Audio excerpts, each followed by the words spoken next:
क्या पूजनीय गुरुदेव ने हमें याद किया है? ठीक है, अत्यंत शीघ्र अयोध्या चलते हैं। हे शत्रुघ्न भाई, मेरा हृदय आज बहुत ही विचलित है, क्योंकि रात्रि के अंतिम पहर पर आज मैंने बहुत ही डरावना सपना देखा था। हे बंधु, यदा कदा मैं कभी कभार श्री राम भैया के बारे में जो स्वप्न देखा करता था, किंतु आज मैंने ये स्वप्न अपने पिताश्री के बारे में देखा था। हे शत्रुघ्न, कहिए भैया। मैंने देखा कि आज मेरे पिताश्री के सर पर मुकुट नहीं है, उनके बाल खुले हुए हैं और वो एक पर्वत की चोटी से गोबर के कुएं में गिर पड़े हैं। हे भाई, हाँ भैया। किसी तरह उन्हें वहां से निकालकर सैनिक अयोध्या लेकर जाते हैं और उनका मस्तक बार बार नीचा करके उसे तेल में डुबोते हैं। हे बंधु, हाँ भैया। फिर मैंने देखा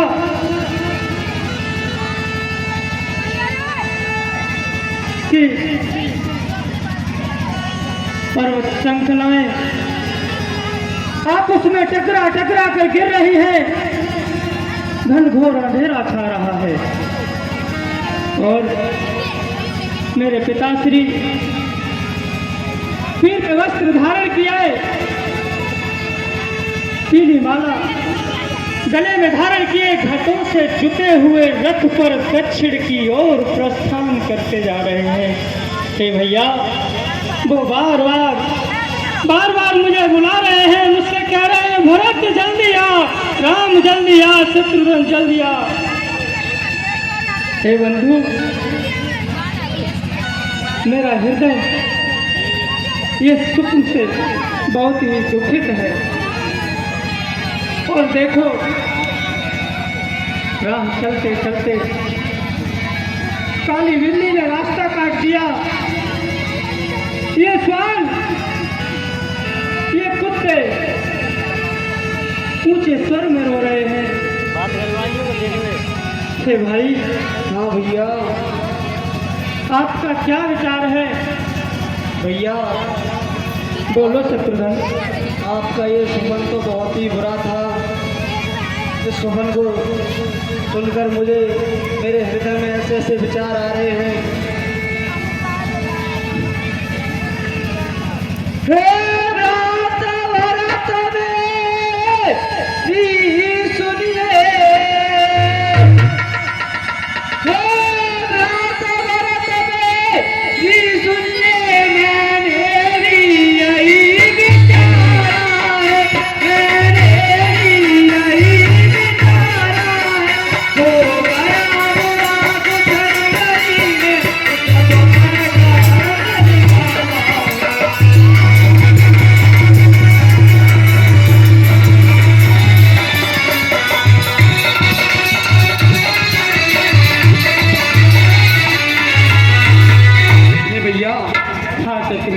मुझे ऐसा प्रतीत होता है हमारे अयोध्या नगरी में कुछ अनर्थ हो गया है।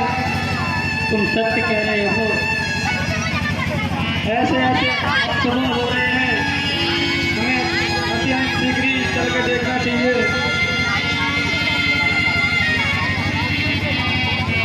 आओ सबनों को देखा तो चाहिए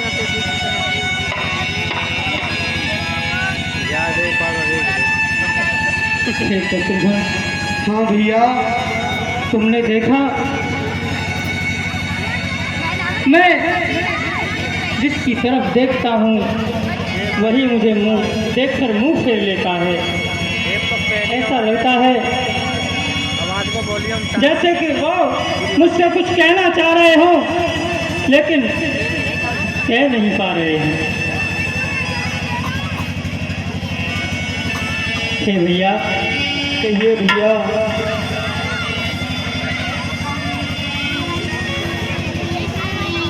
कोई तो बताओ।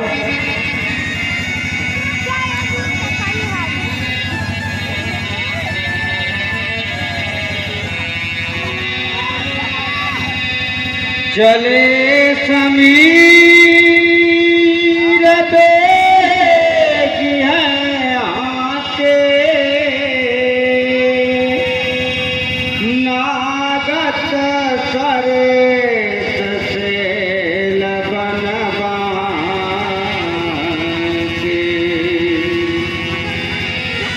पहलों में देखो, मैं माता के कक्ष में होकर आता हूँ, मैं उन्हें पूछता हूँ। ठीक है भैया। आयो अब वो शरीर के गई। हे माता,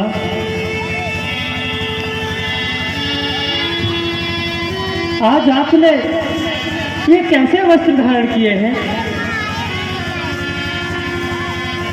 हे जननी,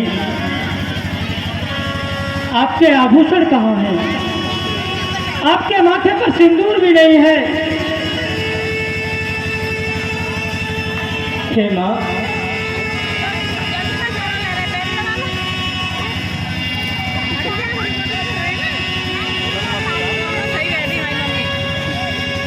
आवत सूत सुने के कई नंद ने हरसी रवि कुल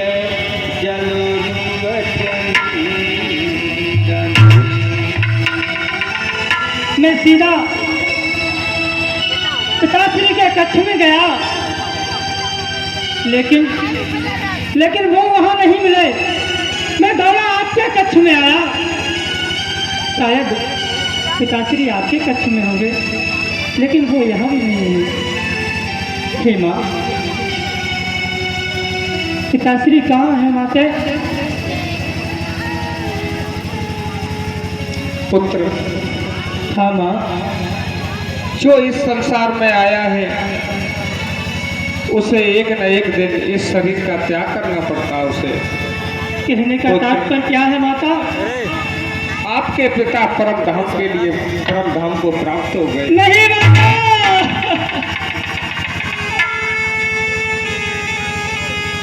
आप ये क्या कह रही हैं? रास्ते भर मेरा हृदय भय से कांपता रहा।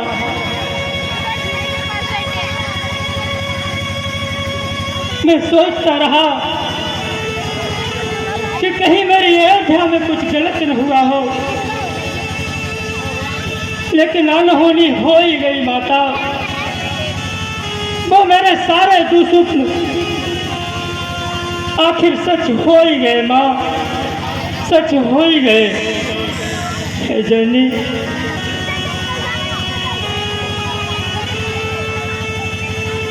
प्राण त्याग करते समय मेरे पिता ने मुझे अवश्य याद किया होगा। हे पिताश्री, आप मुझे इस तरह अनाथ छोड़कर क्यों चले गए? बताओ माता, बताओ। आप सब तो उनके साथ थे, उन्होंने मुझे याद अवश्य किया होगा। क्या कहा मेरे बारे में माँ? क्या कहा? पुत्र, हाँ माता। धैर्य रखो पुत्र।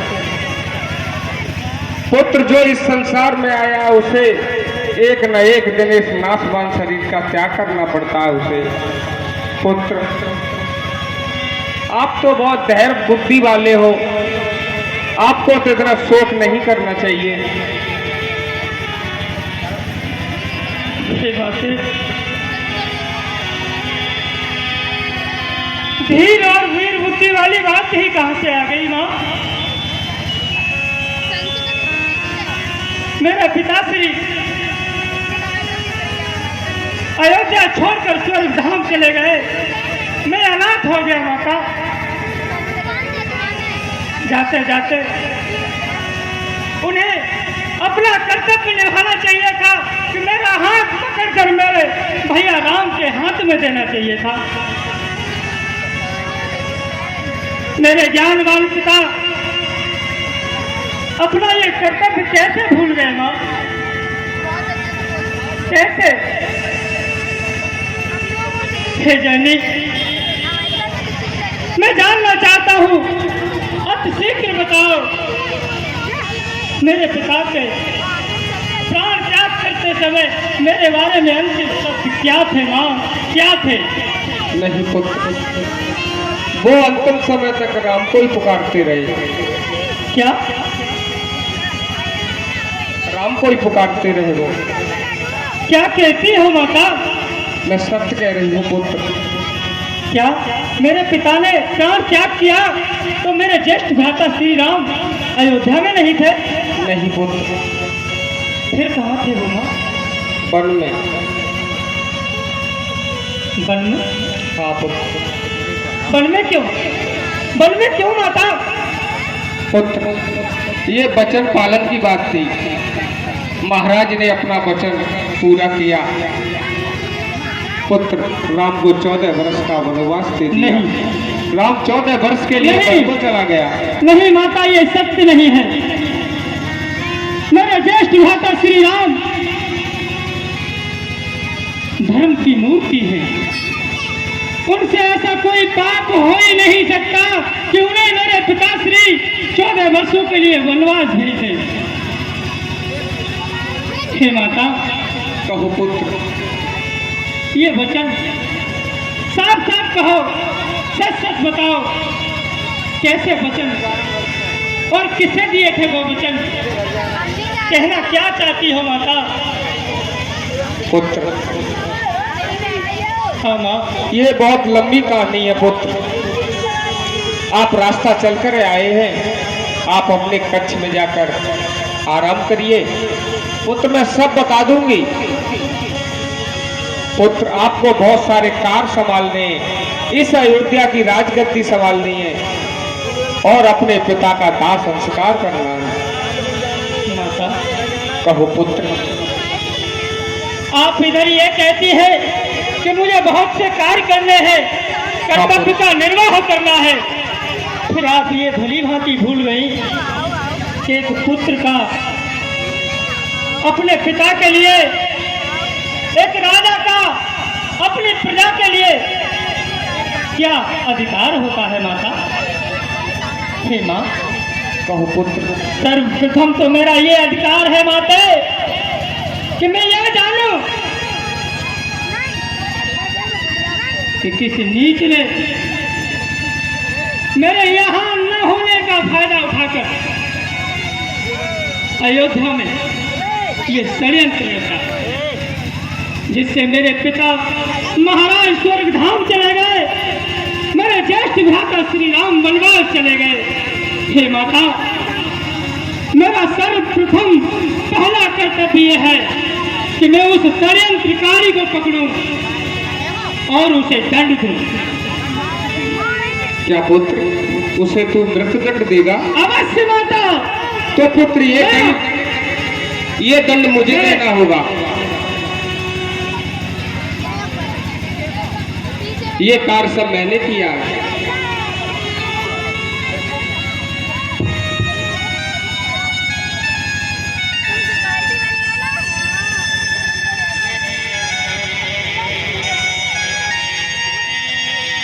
जरे धीरज भर ले उषा पाप ने सब बात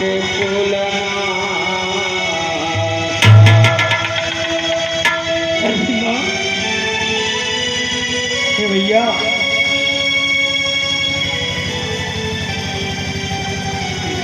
हे माता, कहो पुत्र। ये सब कुछ तूने कर दिया।